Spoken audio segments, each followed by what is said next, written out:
fisiany ny fanamboarana sakafo natokana ho an'ireo miaramila izay antsehatry ny vahoaka.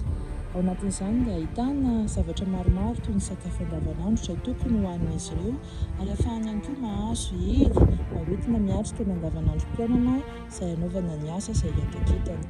Misy moa fiara-miasa amin'ny orinasa fa misy ihany koa ny zavatra vitan'ny orinasa eto amin'ny orinasa miaramila izay mampiavaka azy dia ho azavazavaina amintsika manaraka eto. Misy fotoana zany ny miaramila mamita iraka ary matetika iraka maika tsy ampoizina nefa mandritra ny mety andro maromaro. Tsy ho vita ny manomana vetivety sy ny mitondra kitay, mitondra vary ary ny fotoana any amin'ny fanatanterahana ny mission any mety tsisy fotoana akory ahafahana mahandro vary ary satria moa ara-miaramila zany atao dia matetika tsy hitan'ny vahoaka fa zavatra mihafa tsy afaka mamonjy hotely zany izy ireo na restaurant ka alohan'ny haingana zany tonga dia efa mba ampitondraina sakafo mora amboarina ilay miaramila ary amasaka ho azy any anaty ala any. Eo koa moa zany fanajana ny tontolo iainana mba tsy hanapaka hazo ka hanao kitay andoro tanety any ilay miaramila fa tonga dia omena azy daholo ny sakafo maraina, sakafo atoandro, sakafo hariva, tsy ilaina zavatra hafa zany.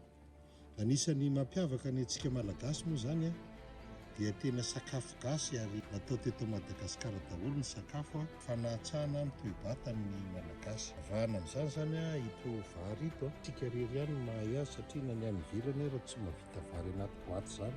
Ary hitantsika koa amin'ny tsena eto Madagasikara fa tsisy vary zany amidy amin'ny boaty. Dia eo ihany koa moa ilay resaka hoe karazana hanina ho anina miaramila zany mba hampitondra hery azy.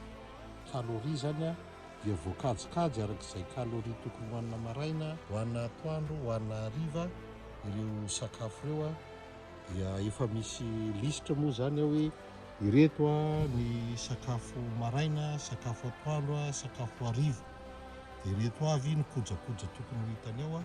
Ao misy sotro, fatapera, saribao izay vita eto amin'ny orinasa miaramila. Anisan'izany koa ireto dite sy kafe tsy mila tatavanina izy ireto fa tonga dia atao anaty rano mafana dia mety.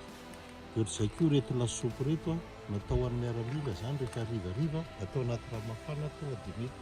Ity vatomamy ity dia spesial miaramila satria somary ambonimbony ny kaloriany miaraka amin'ny spiruline. Raha ohatra zany olona misy tension maromaro na ohatr'izany tsy tokony.